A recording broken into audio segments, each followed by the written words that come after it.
제네시스 GV90 출시를 앞두고 대형 SUV에 대한 시장의 관심이 그 어느 때보다 뜨겁습니다. 그런데 사실 지난 수십 년의 세월 동안 대형 SUV에서 항상 기준점의 모델이 되는 모델은 이 레인지 로버였습니다. 그래서 저희가 오늘 가져온 자동차는 레인지 로버 중에서도 최상위 트림, 이 SV 블랙 트림인데요. 이 모델을 오늘 저희가 직접 시승해보면서 대체 럭셔리 대형 SUV란 어떻게 만들어줘야 되는지 오늘 한번 알아보도록 하겠습니다. 레인지 로버 SV에서 가장 중요한 건 역시 이 차의 파워트레인입니다. 이 SV는 레인지 로버의 최상위 트림입니다. 그러다 보니까 레인지 로버가 자체 개발한 엔진이 아니라 BMW가 개발한 S68 엔진이 들어와 있어요. 4.4L 트윈터보 V8 엔진이 들어와 있습니다. 각설하고 일단 가속부터 해볼게요. 자,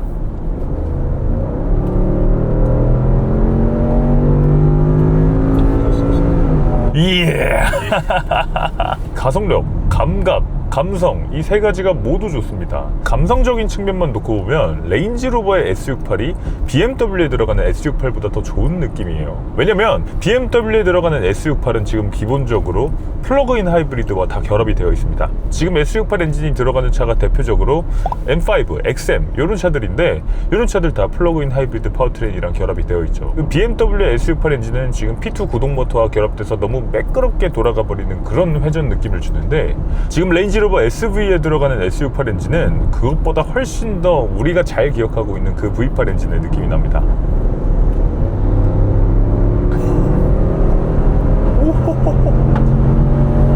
우와. 이거죠. V8 엔진 이대로 끊으면 안 됩니다. 이 정교한 기계공학이 주는 만족감은 분명히 있습니다. 왜냐면 이동수단으로서의 자동차만 있는 건 아니니까. 이렇게 소장가치가 있는 자동차, 또 나의 지위를 드러내는 자동차, 이런 걸로서의 V8 자동차의 가치는 여전히 유효하다고 생각해요. 그래서 지금 여러 프리미엄 럭셔리 브랜드들에서 이 가솔린 엔진이 돌아오고 있는 거예요. 이 V8 엔진이 주는 감동이라는 게 단순히 이렇게 가속력이나 배기음이나 이런 것도 있지만, 사실은 그보다 더 눈에 보이지 않는 가치, 이 V8 엔진을 만들기 위해서, 그리고 이 엔진과 맞물린 변속기를 만들기 위해서 얼마나 기계공학적인 수고가 들어갔는지를 우리 소비자들이 알고 있으니까 이 V8 엔진의 가치는 굉장히 높게 평가가 되는 게 아닌가 싶습니다. 아무튼 이 레인지 로버 SV에 들어간 이 S68 V8 엔진은 4.4L V8 트윈터보 엔진이고요. BMW가 세계 최초로 X6에서 양산했던 이 핫브이 구조가 역시 똑같이 적용되어 있습니다.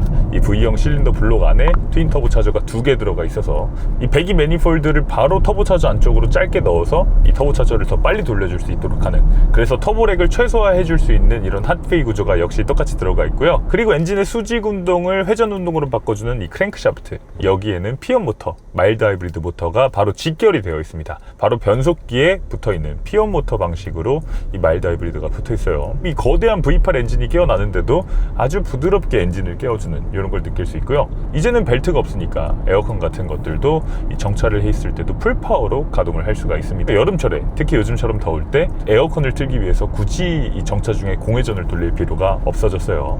이런 것들도 이 마일드 하이브리드가 들어오면서 생긴 장점이라고 할 수 있습니다. 그리고 가속을 했을 때도 아주 미약하게나마 엔진의 크랭크샤프트에 붙어있는 전기 모터가 엔진의 회전을 획 하고 도와주니까 훨씬 더 빠르게 즉각적으로 가속이 되는 것도 볼 수 있습니다. 물론 마일드 하이브리드 모터다 보니까 이 획 돌려주는 게 아주 미약한 느낌입니다만,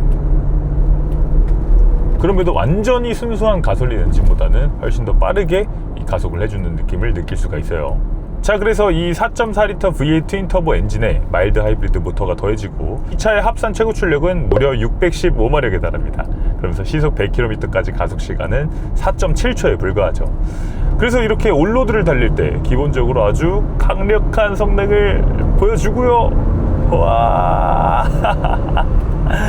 그러면서도 이 엔진은 레인지 로버가 온로드뿐만 아니라 오프로드에서도 쓸 수 있도록 튜닝을 한 엔진입니다. 그러니까 BMW S68 엔진을 그냥 받아서 그대로 장착한 게 아니고 레인지 로버의 SV 부서에서 이 S68 엔진을 가져다가 이 개량을 한 거예요. 왜 개량을 할 수밖에 없었냐? 그러니까 BMW의 S68 엔진이라는 건 온로드용 엔진이고 사실은 트랙용 엔진에 가깝다고 할 수 있죠. 기본적으로 전후 좌우 무브먼트에 대해서만 컨트롤이 되는 엔진입니다. 그래서 만약에 이 엔진이 오프로드를 갔을 때, 예를 들어서 레인지로버가 홍보하는 이 댐 같은 걸 올라간다거나 아니면 장각의 999계단을 올라간다거나 이런 상황에서는 엔진이 제 힘을 못 발휘하게 돼요. 오일 펌프가 공기를 마셔서 엔진이 못 버티게 되는 거죠. 그래서 레인지로버 SV 부서는 이 오일팬 바닥을 훨씬 더 깊은 V자형 딥섬프 방식으로 바꿨어요. 오일이 공급되지 않는 현상을 방지하기 위해서입니다. 레인지로버라는 차에 걸맞게 거친 환경을 달릴 때도 이 엔진이 버틸 수 있게끔 이 설계 변경을 해놨고요. 딥섬프만 적용한 게 아니라 실제로 엔진에도 이 방수 처리를 조금 더 촘촘하게 해놔서 수심 900mm에서도 이 차가 문제없이 도강을 할 수 없게끔 만들어놨어요. 이건 정말 온로드와 오프로드 모두에서 이 레인지로버라는 차의 캐릭터에 가장 잘 맞는 엔진이 아닌가 싶네요. 사실 레인지로버니까 잃지 않는 가치가 승차감입니다. 이 승차감은 SUV에서 경험하는 것 중에서는 가장 느롭다고 밖에 할 수 없겠죠. 특히 이 조수석 쪽 바퀴로 일부러 큰 충격들을 막 타고 넘었거든요. 그런데 이쪽에서 전해지는 충격이 지금 운전석까지 타고 넘어오잖아요. 오른쪽의 충격은 오른쪽에서 그냥 끝나버리는 그런 느낌이 듭니다. 레인지로버에서는 다이나믹 리스폰스 프로라고 부르는 전자식 스테빌라이저가 달려있어요. 그러니까 스테빌라이저라는 건 좌우 바퀴를 묶어 놓는 부품이잖아요. 전자식 스테빌라이저는 이 스테빌라이저 바 사이에 48V 전기 모터를 달아놓는 겁니다. 그래서 이 모터를 이용해서 이 스테빌라이저를 완전히 분리해 버릴 수 있어요. 이 충격을 만나거나 이런 상황에서는 이 모터가 둘의 연결을 완전히 끊어버려서 이 차체가 진짜 좌우가 완전히 분리된 것처럼 움직일 수 있게끔 합니다. 기본적으로 멀티링크 서스펜션이니까 당연히 좌우가 분리되어 있지만 여기서 스테빌라이저 바로 연결돼 있던 그것마저 완전히 분리를 시키는 거예요. 그래서 좌우 바퀴가 완전히 독립적으로 작동을 합니다. 그래서 오른쪽 바퀴로 충격을 타고 넘었을 때도 이 왼쪽 운전석까지 넘어오지는 않는 이런 느낌을 느낄 수가 있는 것이죠. 이런 일반적인 노면을 달릴 때 승차감도 정말 끝내줍니다. 기본적으로 듀얼 챔버 에어 서스펜션이 들어와 있습니다. 차고 조절은 기본이고 이렇게 저속의 속도로 달릴 때는 승차감을 한없이 부드럽게 만들어주고 또 고속으로 이 차를 몰아붙일 때는 서스펜션을 한없이 단단하게 만들어주는 이런 듀얼 챔버 에어 서스펜션이 들어와 있어서 승차감이 좋다라고 말할 수 있을 것 같고요. 그리고 이 에어 서스펜션 안쪽에는 이 빌스타인이 만든 듀얼 밸브 댐퍼가 들어와 있습니다. 그러니까 말 그대로 이 댐퍼 안에 밸브가 2개 들어와 있다는 건데 처음에 이 댐퍼가 과속 방식도 같은 충격을 만났을 때 순간적으로 한 500분의 1초 속도로 순식간에 이 충격을 인식하고 서스펜션이 부드럽게 쑥 흡수가 돼야 되는데 이게 반대로 펴질 때도 쑥 부드럽게 펴지게 되면 이 차체가 출렁출렁 있는 느낌이 느껴지게 됩니다. 그래서 더 비싼 댐퍼를 달아서 이 밸브를 하나 더 만들어 놓은 거예요. 그러면 충격을 만났을 때는 순간적으로 댐퍼가 쑥 부드럽게 들어갔다가 댐퍼가 다시 펴질 때는 별도의 밸브를 이용해서 좀 탄탄하게 팍 펴줄 수 있으니까 차가 출렁출렁이면서 이 바운싱을 일으키면서 가는 게 아니라 차체가 충격을 만났을 때도 최대한 수평을 유지하면서 주행을 할 수 있게 되는 것이죠. 그래서 이렇게 듀얼 챔버 에어 서스펜션과 듀얼 밸브 댐퍼를 활용해서 레인지로버 SV의 승차감은 대형 SUV급에서는 가장 훌륭한 수준이 아닌가 생각됩니다. 그런데 이렇게 승차감이 좋다고 말씀드리는 건 사실은 SUV라는 걸 감안하고 드리는 말씀이에요. 사실 저희가 이 차를 시승하기 바로 직전에 신형 S클래스를 타고 지금 레인지로버 SV로 넘어왔는데 이 레인지로버 SV의 승차감이 S클래스 같은 세단하고 비교했을 때 훨씬 더 좋냐라고 하면 아닙니다. SUV는 SUV. 어쩔 수 없이 지상고도 높고 전고도 높다는 이 한계만큼은 분명히 가지고 있어요. 그런데 그 SUV라는 한계는 가지고 가되 그 한계 안에서 가장 최적의 조합을 찾아낸 게 이 레인지로버 SV가 아닌가라는 그런 생각이 드네요. 이 코너링을 했을 때 느낌도 너무나 뛰어납니다. 이렇게 코너링을 급격한 속도로 하고 있으면 사실 안쪽 바퀴가 눌리고 바깥쪽 바퀴가 펴져서 약간 제 고개가 한쪽으로 돌아가거나 몸이 한쪽으로 막 기우뚱거리거나 그런 느낌이 들어야 될 것 같은데 레인지로버 SV에서는 그런 느낌이 들지 않아요. 지금 차체가 최대한 수평을 유지하려고 하는 그런 느낌이 느껴집니다. 아니 핸들을 더 꺾을수록 각도가 오히려 낮아집니다. 마이너스 1도밖에 안 돼? 차가 좌우로 1도에서 3도 정도밖에 기울어지지 않습니다. 차가 극단적으로 수평을 유지한다는 게 이런 숫자로도 지금 증명이 되고 있죠. 차체 좌우 롤링이 잘 제어되는 걸 볼 수 있어요. 자, 여기서 이렇게 빠른 속도로 한번 이 와이드 코너를 돌아 나가 보는데 아니 1도? 1도? 야 1도 0도? 아니 지금 핸들 꺾어놨는데 0도요? 지금 차체 좌우 롤링을 극단적으로 제어해주는 모습을 보여줍니다. 이 48V 전기 모터가 이 코너링을 하기 시작할 때는 스테빌라이저 바를 완전히 반대 방향으로 비틀어 버립니다. 그래서 코너링을 할 때 안쪽 바퀴가 눌리고 바깥쪽 바퀴가 펴지게 되는데 이걸 강제로 모터가 비틀어서 수평을 유지하게끔 만드는 거죠. 그래서 대형 SUV지만 코너링을 하는 즐거움을 분명히 가지고 있습니다. 그리고 방금처럼 유턴을 해보면 이 차는 지금 길이가 5.2m가 넘어가는 대형 SUV인데도 불구하고 차선을 3개를 안 써서 유턴을 해주는 이런 모습을 보여주죠. 회전 반경이 굉장히 짧습니다. 지금 레인지로버의 발표에 따르면 이 차의 회전 반경은 콤팩트 해치백 수준에 불과하다고 하는데 어떻게 그런 것들이 가능하냐면 이 후륜 조향이 달려있기 때문입니다. 7.3도까지 돌려주는 이 과감한 후륜 조향이 들어가 있어요. 사실 후륜 조향 각도도 S클래스 같은 자동차들처럼 10도 이상으로 만들 수 있었지만 그렇게 되면 뒷타이어의 폭을 좁혀야 되다 보니까 성능적인 손해를 조금 감수해야 됐기 때문에 레인지로버는 뒷타이어 폭을 줄이지 않으면서 후륜 조향 각도를 7.3도까지 만 만들어 놓은 걸 볼 수 있어요. 조금 아쉬운 부분이 있다면 레인지로버 SUV에는 6D 다이내믹스 서스펜션이 들어오지 않는다는 사실입니다. 그러니까 유압식 서스펜션을 활용해서 바퀴를 독립적으로 제어하는 이런 최신의 서스펜션 기술이 들어오지 않은 건 사실 아쉬운 부분이라고 할 수 있어요. 사실 그렇게 유압식 서스펜션이 들어오게 되면 뭐가 좋아지냐, 이 좌우 롤링만 제어하는 게 아니라 앞뒤 피칭까지 제어할 수 있게 됩니다. 브레이킹을 했을 때도 차가 앞쪽으로 너무 쏠리지 않게 해주고요, 가속을 했을 때도 차가 너무 들리지 않게끔 이렇게 제어를 해줄 수 있죠. 이 레인지로버 SUV에서는 이 전자식 스테빌라이저를 활용해서 좌우 롤링은 잘 잡아냈지만 이 가속을 할 때, 감속을 할 때 피칭은 롤링만큼 잘 잡아낸 그런 느낌이 아니라는 걸 알 수 있어요. 살짝 아쉬운 점이라고 할 수 있을 것 같습니다. 이미 이 차의 무게가 2875kg이기 때문에 아마 6D 다이내믹스 서스펜션까지 적용하게 되면 아마 공차 중량이 3톤을 분명히 넘어갔겠죠. 그러다 보니까 그런 무게적인 부분까지 고려해서 더 고가의 더 무거운 서스펜션은 적용하지 못했던 것 같습니다. 이 3억 6천만 원짜리 자동차의 오디오는 어떤지도 한번 들어보겠습니다.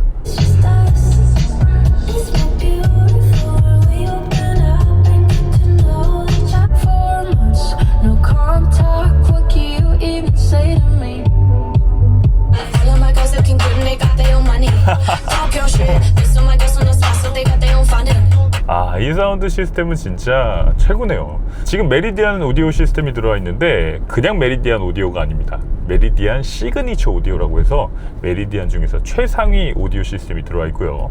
스피커는 35개가 달려있고 이 오디오의 최고 출력은 1600W 이상이라고 합니다. 볼보 EX90, 폴스타3 이런 차들을 보면 바우스 앤 윌킨스 오디오가 들어와서 스피커가 25개의 최고 출력이 1600W 이상이라고 하는데 사운드의 가장 진심이라고 할 수 있는 볼보 폴스타와 거의 대등한 수준의 오디오 성능을 보여줍니다. 볼보 폴스타의 바우스 앤 윌킨스 오디오 시스템은 조금 더 고음이 성명하게 명료하게 쭉쭉 뻗어나가는 사운드의 느낌을 갖추고 있다면 메리디안 시그니처 사운드 시스템은 그런 느낌보다는 훨씬 더 내가 이 사운드와 일체감이 드는 그런 느낌이 듭니다. 그러니까 지금 기본적으로 3D 사운드 시스템이에요. 나를 두르고 있는 채널에 지금 천장 스피커까지 더해져서 천장에서도 소리가 들어오는 것처럼 진짜 나를 3D로 감싸는 듯한 이런 느낌이 들어서 일단 몰입형 사운드를 즐길 수 있고요. 그리고 바디 앤 소울 시트라는 거 BASS도 갖추고 있습니다. 운전석은 지금 등받이 부분에, 그리고 조수석은 이 발바닥에까지도 익사이터가 달려 있습니다. 그런데 이건 아무 익사이터나 들어와 있는 건 아니고 이 서브팩이라는 회사의 익사이터가 들어갑니다. 서브팩은 실제로 음향 엔지니어들이 베이스의 감각을 제대로 느끼기 위해서 작업실에서 쓰는 그런 익사이터로 알려져 있죠. 이 서브팩에 익사이터가 들어와 있어서 이 베이스를 정확히 캐치하고 그 음향의 박자에 맞춰서 정확하게 내 등과 이 발바닥 부분을 때려주는 이런 느낌을 느낄 수가 있습니다. 그래서 이 바우스 앤 윌킨스의 오디오가 처음실에 들어와 있는 느낌이라면 이 메리디안의 시그니처 오디오는 공연장에서 가수가 나만을 위한 콘서트를 해주고 있는 그런 느낌이 느껴진다는 게 차이점이라고 할 수 있을 것 같습니다. 그럼에도 이 오디오 시스템에서 아쉬운 부분이 있다면 감성입니다. 시각적으로 보이는 감성이 너무 아쉬워요. 지금 눈에 보이는 모든 곳이 우드와 천연가죽과 이런 최고급 소재들로 마감이 되어 있는데 정작 이 스피커 그릴들은 지금 다 플라스틱으로 처리가 되어 있습니다. 이 패들 시프트나 아니면 핸들 스포크나 이런 부분처럼 이렇게 다크 크롬으로 처리를 해 놓을 수도 있는 거잖아요. 스피커 그릴을 이렇게 그냥 플라스틱으로 놔뒀다는 것이 감성적으로는 살짝 아쉬운 부분으로 느껴집니다. 레인지로버 SV 최고급 자동차지만 아쉬운 부분도 분명히 있습니다. 제가 느끼는 가장 아쉬운 점은 이 인포테인먼트 시스템이에요. 이 센터 디스플레이가 지금 13.1인치 PV 프로 인포테인먼트 디스플레이가 들어와 있는데, 사실 이건 2010년대 랜드로버가 욕먹던 가장 주된 원인 중 하나인 인포테인먼트 시스템의 노후화를 극복하기 위해서 만들어진 시스템입니다. 랜드로버와 우리나라 LG전자가 적극적으로 협력하면서 같이 만든 인포테인먼트 시스템입니다. 그래서 2010년대 말에 처음 공개되고 2020년대부터 본격적으로 이 PV 프로 인포테인먼트 시스템이 적용되기 시작했어요. 처음 나왔을 땐 괜찮았습니다. 랜드로버도 드디어 고장 안 나는 인포테인먼트 시스템을 만들었구나 라고 하면서 처음 나왔을 때는 반응이 괜찮았습니다. 사실 지금은 시간이 또 많이 지났습니다. 2026년이죠. 이제 다른 자동차 회사들은 이 차세대 인포테인먼트 시스템들을 내놓고 있습니다. 단순히 이렇게 UI가 이쁘기만 한 인포테인먼트 시스템이 아니라 실제로 UX가 굉장히 직관적이고, 이 안드로이드 오토모티브 OS를 기반으로 해서 이 안에 다양한 서드파티 앱을 다운받을 수 있게 해서 운전자가 내 입맛에 맞는 앱만 쏙쏙 골라서 개인화를 할 수 있는 거, 이런 장점들을 지금은 인포테인먼트 시스템에서 가장 중요한 피처로 내세우고 있어요. 왜냐면 내가 평소에 아이패드나 갤럭시 탭 같은 데서 쓰던 그런 사용성이 차에 똑같이 들어와 있는 거니까요. 그런데 지금 레인지로버에 들어가 있는 이 PV 프로 인포테인먼트 시스템은 그런 것들이 전혀 제공되지 않고 있어요. 13.1인치 디스플레이지만 이 안에서 구동할 수 있는 것들은 사실상 많지 않아요. 사운드 시스템이 지금 굉장히 훌륭한데, 지금 사실 사운드를 가장 좋게 들으려면, 예를 들어서 돌비 애트모스 같은 음원을 들으려면 이 안에 내장 스트리밍 서비스가 있는 게 가장 좋잖아요. 물론 음원 자체를 USB에 다운받아서 여기에 꽂아서 작동을 시키는 방식도 있지만, 사실 매번 그렇게 하는 건 굉장히 번거롭죠. 내가 매일매일 듣고 싶은 음악이 달라지는데. 그래서 이 안에서 구동될 수 있는 내장 스트리밍 서비스 같은 것들을 제공해 주는 게 가장 좋은데, 그런 것들이 제공되지 않는다는 건 아쉽습니다. 그리고 13.1인치의 16대 9에 가까운 비율을 갖춘 이 디스플레이지만, 사실상 이 안에서 정차를 했을 때도 OTT 서비스를 즐긴다거나 유튜브를 본다거나 이런 것들을 할 수 없는 것도 아쉬운 점으로 남아요. 자, 여기서 운전자 보조 시스템도 작동시켜 보겠습니다. 핸들 왼쪽에 있는 스포크를 누르면 바로 작동이 되고요. 시속 이 도로의 최고 속도에 맞게끔 설정을 해놓고 주행을 해볼게요. 야, 그래도 차선 중앙 유지가 들어왔습니다. 아니 잠깐만, 이걸 좋다고 해야 되나? 이 디펜더 옥타에도 없던 이 차선 중앙 유지 시스템이 레인지로버 SV에는 들어와 있어요. 사실 레인지로버에서 소프트웨어적인 기대를 많이 하지는 않다 보니까 차선 중앙 유지 시스템이 들어있는 걸 가지고 또 이렇게 놀라게 되네요. 지금 차선 중앙 유지 잘 해주고, 그리고 커브길에서 조향도 나름대로 잘 해주고요. 그리고 지금 정차 있는 차를 인식을 제가 개입했습니다. 운전자 보조 시스템 ADAS가 들어와 있기는 하지만 어디까지나 운전자가 깊은 주의를 기울이고 있어야 되는 운전자 보조 시스템이다 라는 것도 알 수 있네요. 레인지로버 SV의 2열에도 들어와 봤습니다. 2열이 하이라이트라고도 할 수 있을 것 같아요. 왜냐면 이 차는 지금 시그니처 스위트라는 시트가 장착되어 있습니다. 그러니까 4인승 모델이라는 뜻이에요. 어떤 점이 그렇게 고급스럽길래 그러냐? 지금 일단 시트가 굉장히 고급스럽습니다. 지금 뒤로 최대 12도 그리고 앞으로 최대 4도까지 기울어질 수 있는 이런 리클라이닝 시트를 갖추고 있는데, 이런 시트가 장착된 것도 기본적으로 고급스럽지만 이 시트에는 지금 마사지가 굉장히 다양하게 제공됩니다. 심지어 핫스톤 마사지가 있습니다. 이 핫스톤 마사지, 이 돌을 데워서 하는 진짜 마사지잖아요. 그런데 진짜 지금 이 핫스톤 마사지를 켜놓게 되면 이 시트 등받이 부분이 지금 뜨거워집니다. 뜨겁게 이렇게 눌러주는 이런 느낌이 나요. 마사지 방향도 롤링할 건지 위로, 아래로, 등받이 상부, 등받이 하부, 이렇게 다양한 마사지를 선택해서 아주 편안하게 이동을 할 수 있습니다. 자, 그리고 뒷좌석에는 냉장고도 있습니다. 여기 컨트롤 패널에서 냉장고 버튼을 누르면 이렇게 냉장고가 열리죠. 그래서 이 안쪽에 이렇게 항상 시원하게, 저희는 메가 커피를 마시지만 원래는 여기에 이렇게 샴페인 같은 걸 칠링해뒀다가 먹는 용도라고 해요. 이런 식으로 이 안쪽에 냉장고도 갖추고 있고, 그리고 이런 것도 됩니다. 여기서 이렇게 컵 버튼을 누르면 컵홀더도 이렇게 전동으로 올라오게 돼요. 야, 이런 것도 이렇게 고급스러워. 게다가 테이블도 있는데, 테이블도 이 버튼 한번 누르면 이렇게 올라옵니다. 그래서 내 쪽으로 잡아당겨서 펼쳐서 쓸 수 있어요. 그래서 이동 간에 일을 해야 되거나 할 때, 사실 저희도 그런 경우가 굉장히 많은데, 이렇게 노트북 올려놓고 일을 하면서 이동할 수 있습니다. 이게 그냥 테이블이 아니라 이렇게 전동식 테이블을 만들어 놨다는 게 굉장히 고급스럽습니다. 들어가는 것도 아주 정숙하게 차 진동이 있는 상황에서도 부드럽게 이렇게 들어가주는 모습을 보여주네요. 그리고 루프 블라인드도 이런 식으로 드래그해서 열고 드래그해서 뒤쪽으로 닫을 수도 있어요. 자, 그리고 측면에서 선블라인드도 전동식 선블라인드가 적용돼 있어서 이런 식으로 측면의 햇빛을 막아줄 수도 있습니다. 역시 고급차답게 다양한 기능들을 꼼꼼히 갖추고 있네요. 2열 시트는 그래서 진짜 이 사장님이 이동하기에 럭셔리한 공간으로 잘 만들어져 있는 걸 알 수 있어요. 자, 그리고 여기 디스플레이도 이런 식으로 하나 장착이 되어 있는데 여기도 PB 프로 인포테인먼트 시스템이 들어와 있습니다. 지금 이 암레스트 안쪽에 보면 HDMI 케이블이 있거든요. 여기에 HDMI 케이블을 연결해서 내가 원하는 서비스 같은 것들을 이 뒷좌석 디스플레이에서 볼 수 있습니다. 그런데 요즘은 이 안에서 내장 스트리밍 서비스를 제공해주는 경우가 다른 회사들 같은 경우는 많기 때문에 이제는 이 안에 미리 빌트인된 앱 혹은 이 사용자가 내 입맛에 맞는 앱을 다운받을 수 있도록 만들어주면 더 좋을 것 같네요. 2열에서의 승차감도 굉장히 고급스럽습니다. 지금 웬만한 노면 상황에서는 뒷좌석의 충격은 거의 흡수돼서 없어져 있는 느낌이에요. 지금 일부러 이런 충격들을 만나봤을 때도 지금 뒷좌석의 충격이 불쾌하게 느껴지지 않습니다. 충격이 소리로는 잘 들어오는데 실제로 내 몸의 진동으로 전달되는 느낌은 아닙니다. 그래서 지금 2열에서 승객이 아주 편안하게 휴식을 취하면서 혹은 업무를 보면서 이동할 수 있는 이런 공간을 제공해주고 있어요. 자, 지금까지 이렇게 대형 SUV의 항상 기준점이 되어온 모델 레인지로버 SV 블랙을 시승해봤는데요. 이 차의 가격은 3억 6,267만원, 엄청난 고가의 자동차입니다. 사실 이렇게 비싼 가격을 갖춘 자동차지만 그럼에도 완벽하진 않았어요. 하드웨어 성능에서는 이견이 없는 최고의 자동차였지만 소프트웨어적인 부분에서는 아쉬움이 남는 것도 사실이었습니다. 그런데 이제 올해 그런 부분들을 더 개선한 레인지로버의 전기차 버전이 나온다고 하니까 그 전기차 모델이 어떨지도 한번 기대해보는 게 우리 소비자 입장에서 즐거운 일이 아닐까 생각되네요. 이 레인지로버 SV 블랙에 대한 여러분들의 생각은 댓글로 자유롭게 남겨주시고요. 구독, 좋아요, 알림 설정까지 꼭 좀 부탁드리면서 오늘 차 플레이는 여기서 인사드리겠습니다. 이영빈이었습니다. 감사합니다.